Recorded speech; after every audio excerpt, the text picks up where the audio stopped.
boa tarde, boa noite, conforme o caso. Hoje eu vou falar para vocês sobre a interpretação e o significado do Salmo 91. No vídeo passado eu expliquei sobre a importância da gente meditar sobre o Salmo 91, não só ler, não só estudar, não só enfeitar, ou seja, decorar na mente, mas guardar no coração, meditar em cada versículo do Salmo 91, para você realmente se alimentar dele e para que esse salmo produza um efeito de proteção, um efeito de escudo protetor na sua vida e na vida dos seus. Então hoje a gente vai comentar alguns versículos, né? Vai ser uma explicação, e eu queria que você pegasse a sua Bíblia, Salmo 91, e me acompanhasse. Talvez você tenha uma tradução diferente da minha, mas não tem problema não. O importante é que você saiba o significado poderoso deste salmo que foi presenteado ao homem por Deus nas horas de aflição, nas horas em que você precisa de um direcionamento e de um refúgio seguro. Esse salmo não está aqui por acaso, né? Nada que está escrito aqui na Bíblia é por acaso. Tem um significado, tem um porquê. O Salmo 91 diz assim: aquele que habita no esconderijo do Altíssimo e descansa à sombra do Onipotente, diz ao Senhor, meu refúgio e meu esconderijo, Deus meu, em quem confio. Quando você estiver lendo este salmo, tenha certeza de que existe um Deus invisível, infinito, eterno. Ele é tão grande que cabe dentro de você. Ele está dentro de você e está fora também. Mas você só pode percebê-lo, o seu poder, a sua força, a partir de dentro. Ele é o refúgio. Quando você o procura com fé de que você vai ser guardado por ele, você o será. Porque é preciso que haja uma certeza.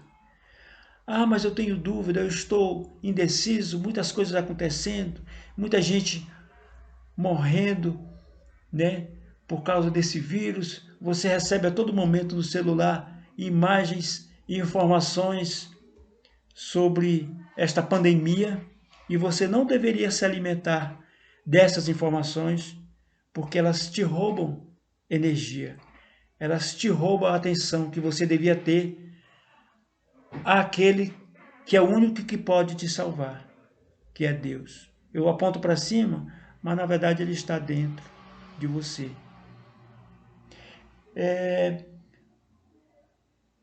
O que habita no esconderijo do Altíssimo e descansa à sombra do Onipotente, diz ao Senhor, meu refúgio, meu baluarte, Deus meu, em quem confio. Quando você transforma essa palavra em poder, esse poder só acontece quando você internaliza essa palavra. Você coloca essa palavra dentro de você e ela vai produzindo efeito.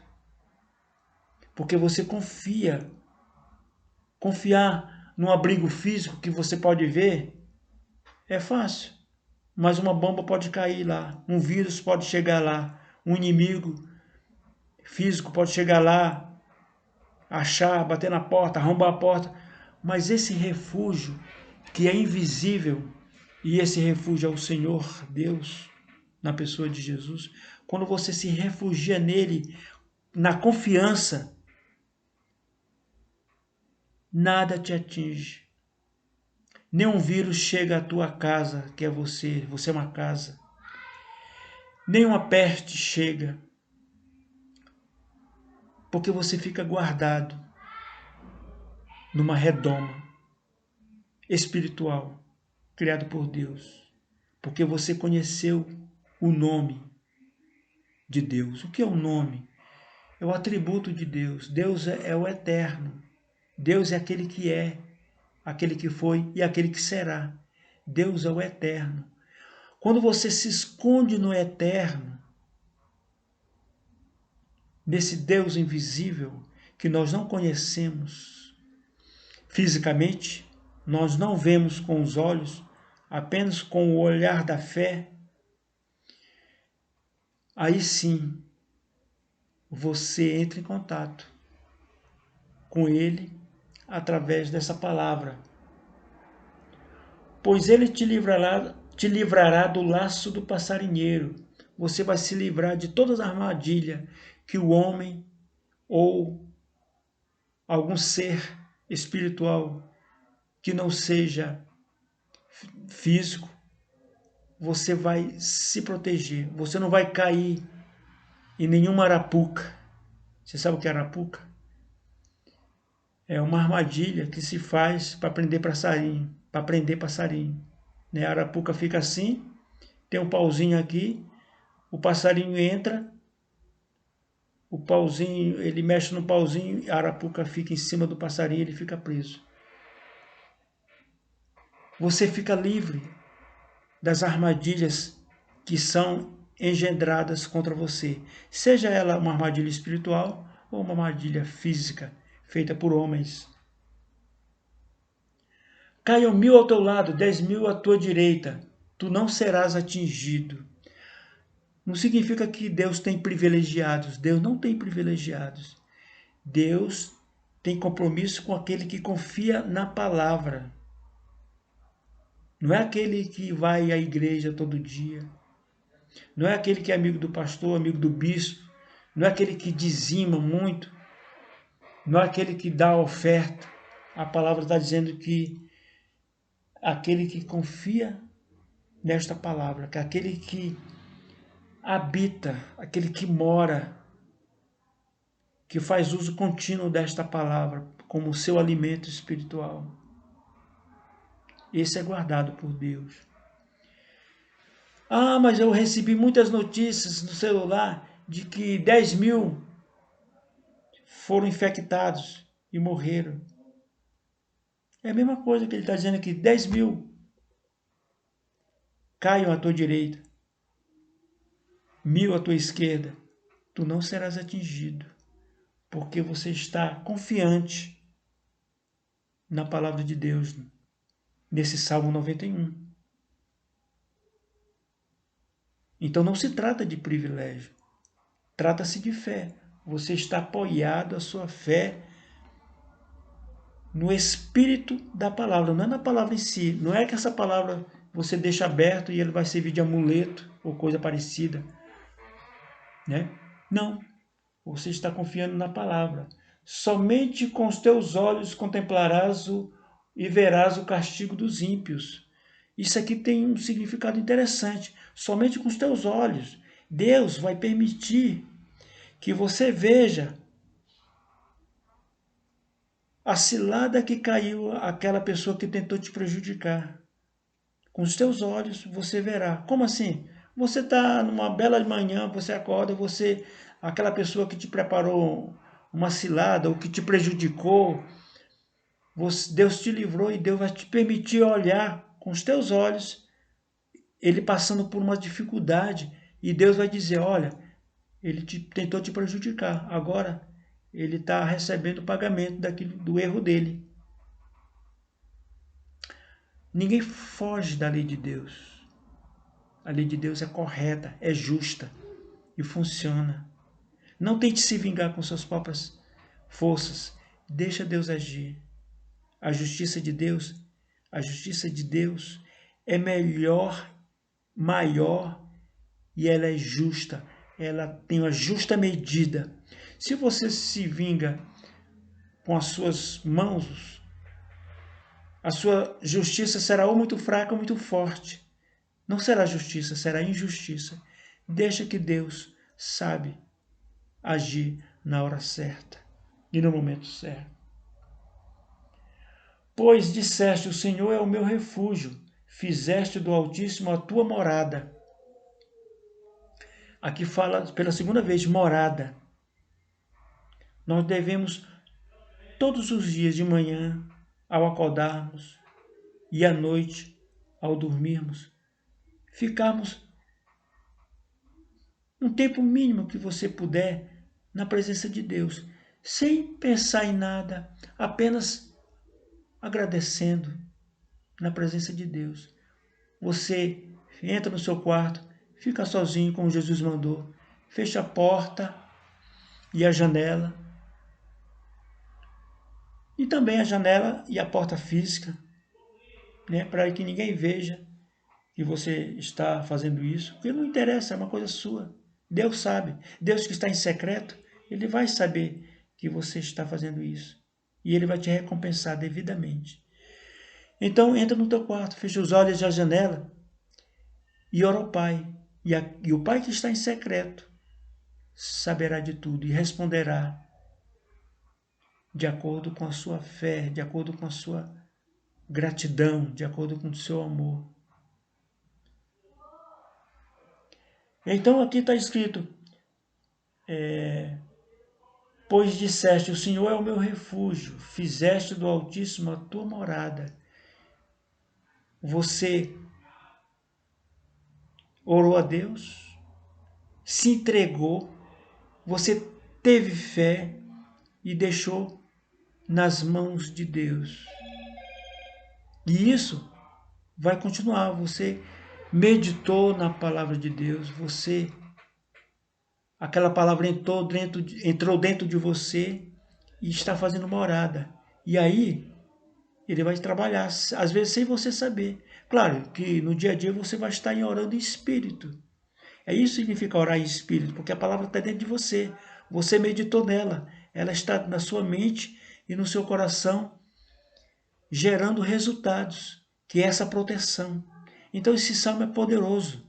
Devemos fazer uso dele, porque nós estamos num momento de perigo, momento em que qualquer uma pessoa pode ser infectada, né?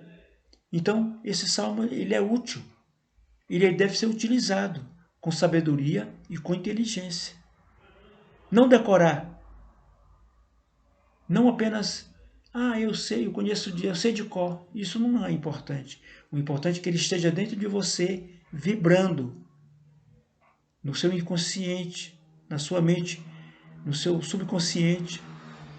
E ele só acontece isso quando você tiver fé. Fé é certeza. Mas tem gente que lê, aí depois esquece. Aí quer que aquilo produza um efeito. Não produz efeito. A pessoa vai pegar doença, vai acontecer alguma coisa com ela, porque ela simplesmente leu por ler, né? Como se estivesse lendo alguma coisa. Não, isso aqui não é uma leitura que você deve fazer como se estivesse lendo uma revista. Não, isso aqui é a inspiração, é o registro da palavra de Deus. É o registro físico da palavra de Deus. Esse livro fechado, ele é um livro qualquer, mas quando você, através do Espírito Santo, entra em contato com essas palavras, ela se torna poder, ela se torna virtude. E essa virtude, esse poder, ela é traduzida em atos. Você realiza sem realizar, porque a palavra dentro de você ela fica vibrando e ela realiza as coisas que deve realizar. Eles te sustentarão nas suas mãos para que não tropece em alguma pedra. Pisarás o leão e a áspide, calcarás os pés, o leão e a serpente, porque a mim se apegou com amor. Eu o livrarei, poluei em alto retiro, ou poluei a salvo, porque conhece o meu nome. O que é o nome de Deus? É aquilo que ele é. O nome de Deus não é Jeová, não está errado. Se você chama Jeová, Deus de Jeová, tudo bem. Mas Deus, ele não tem um nome físico. Ele não tem uma personalidade, ele não tem um corpo físico. ele é espírito. E espírito e verdade nós devemos adorá-lo. Então conhecer o nome de Deus é conhecer o poder dele, é você conhecer a palavra dele. É quando você lê a palavra, medita, reflete, medita dia e noite, em cada versículo, e aquela palavra faz morada dentro de você e fica reverberando, e fica vibrando, produzindo efeitos, produzindo uma proteção. Ah, quer dizer que então basta orar esse salmo, aí eu não preciso limpar com álcool gel, não precisa usar máscara nos devidos lugares, não precisa lavar a mão nem nada. Deus está me protegendo. Negativo. Muito pelo contrário. Isso significa tentar Deus. Quem tenta Deus é o inimigo. Você está obedecendo às autoridades sanitárias e está lendo a palavra de Deus. No caso, o Salmo 91. As duas coisas têm que andar juntas. As duas coisas têm que estar unidas. Só uma coisa, só outra coisa, não funciona. Tem que ter as duas coisas. Porque Deus deixou o homem para estudar, para pesquisar,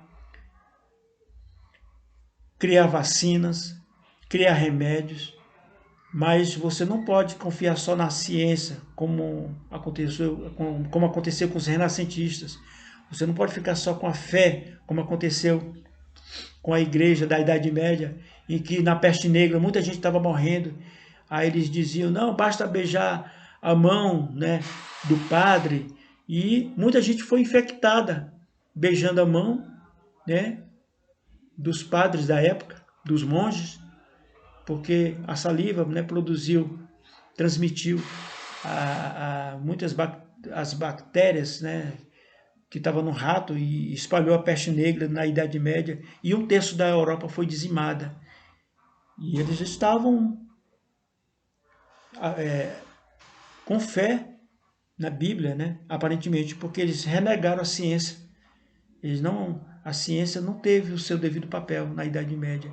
E um terço da Europa foi dizimada. Que pena.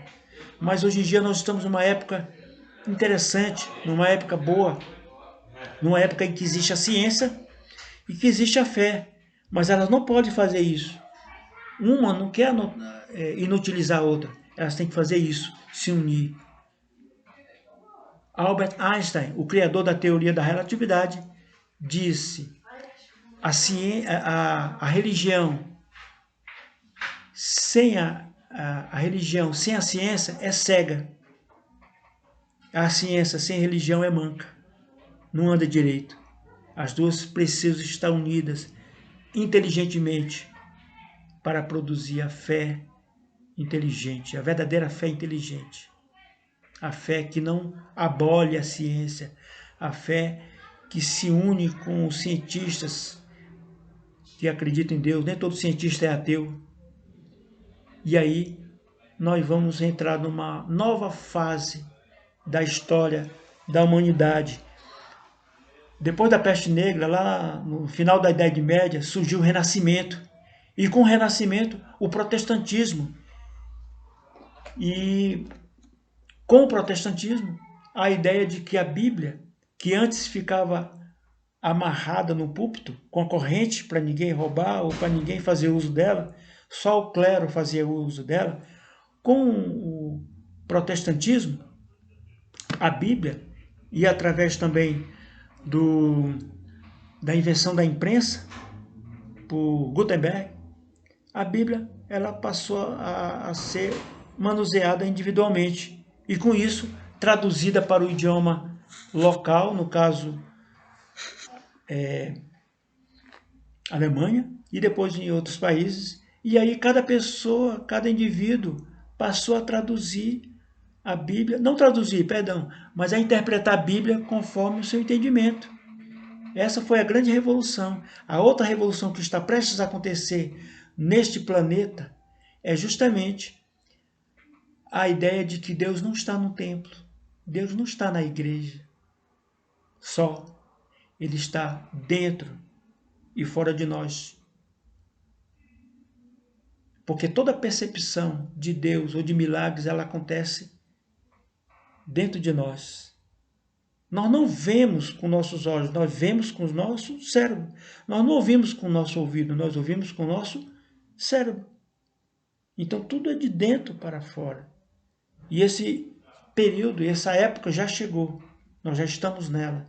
Não fique de fora. Esse vídeo não é para qualquer uma pessoa, né? Se uma pessoa ela tem a sua igreja, a sua denominação religiosa e ela quer continuar indo, vá, né? Não estou aqui para disseminar confusão nem divisão, mas esse vídeo vai para algumas pessoas, para as pessoas certas, e vai produzir efeito, porque o Espírito Santo está aqui, está aí também dentro de você. Amém? Fique com Deus. Esse é o segundo vídeo de uma série que eu quero fazer. Se você gostou, dá um like. Se não gostou, dá um dislike. E lá no comentário, diga por que você não gostou, para a gente melhorar cada vez mais, né, os nossos vídeos. E se você quiser, se você achou que esse vídeo é importante para alguém, se você pensou em alguém, poxa, fulano de tal precisa ver esse vídeo, você compartilha, tá? Então fique com Deus e não esqueça, Deus está dentro de cada um de nós. Amém?